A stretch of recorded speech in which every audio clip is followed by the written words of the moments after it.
This is a bunless burger that I think pretty much anybody would give up the bun for because it's so delicious. You won't want to waste the calories or the time on the bread. It is a bacon burger with blue cheese dressing on an iceberg wedge. I know.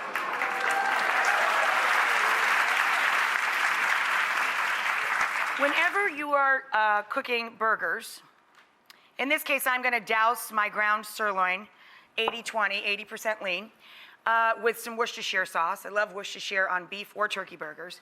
And I'm going to season it with kosher salt, which makes a great crust on any protein, and black pepper, coarse black pepper. I prefer, for my burgers, even more so than the outdoor grill, a cast iron skillet. For burgers and steaks, a flat cast iron surface, for me, gives you the best crust. A crust is formed by the salt drawing the juice out of the meat, and the sugars are being caramelized. The sugars are being developed that come out of the protein. So you need a flat surface to get the fullest flavor and the crispiest, crunchiest exterior to your burger. When you're mixing meat, don't overmix it. Just combine your seasonings or whatever you're adding to your burger evenly. And then put the amount of meat.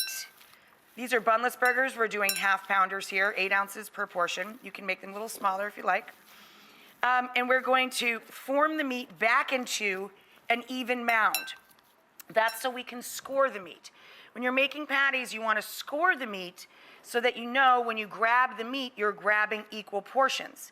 We've all made the mistake of getting some meat from the butcher or the grocery, get home, you make 3 patties, and they're beautiful, and then you get to the 4th one, it's like a slider. And then you gotta go rip the meat off all the other burgers and make a poor little like Frankenburger. So if you score the meat first, then all of your patties will hopefully come out an even weight. Also, a lot of people tend to make a patty, throw it into the hot pan, keep going. You wanna form all of the patties, whether you're making 4 or 40, and put them on the grill or into your pan at the same time, again, for even cooking, so they're all gonna have the same amount of time in the pan. I'm gonna get all of our patties made, get them into our cast iron skillet. We've got some nice sirloin burgers here with Worcestershire, kosher salt, and black pepper, cooking up nicely in our cast iron skillet. There's that beautiful color and crust we're looking for on those patties. These are bunless burgers. We're gonna set them on top of basically a wedge salad with blue cheese dressing.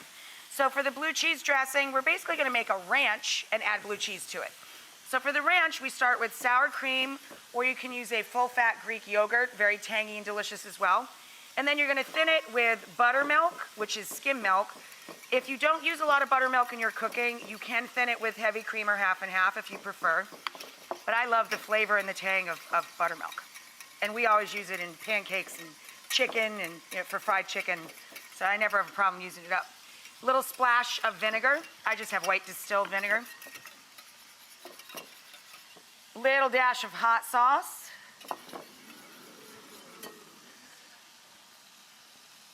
A little bit of garlic powder or granulated garlic. A little salt and pepper.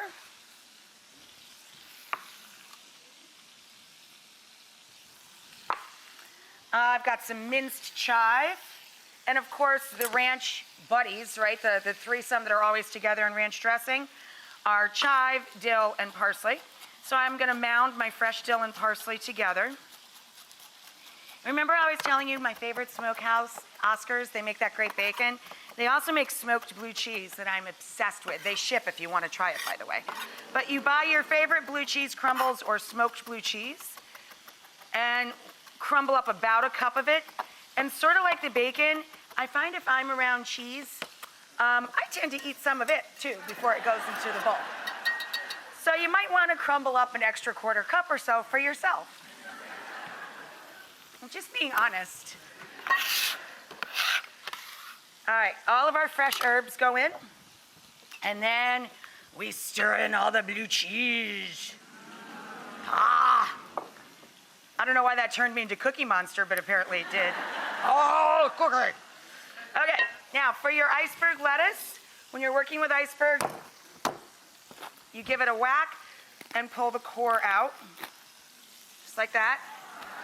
And then you cut it into slabs instead of wedges, so our burger will sit nicely up on top of it. Here's how we do it. We put a slab of our crispy iceberg lettuce down. Then we get down with our blue cheese ranch. Slather that down over the top of that sucker. Then, slather's such a sexy word, isn't it? Slather. Okay, then we're going to take our slathered lettuce and top it with our big, beautiful, beefy burger. And then we're going to take our sliced tomato with salt and pepper and our Vidalia onion and stack that on top. And then we're going to take what's left of the bacon that I didn't eat. And then we're going to take our steak sauce and dress our tomatoes, onions, and bacon. I'm messing you up. And then we're not done. And then we're gonna garnish with a little green onion. And we may not have the bun, but I spared no expense. I bought the sesame seeds.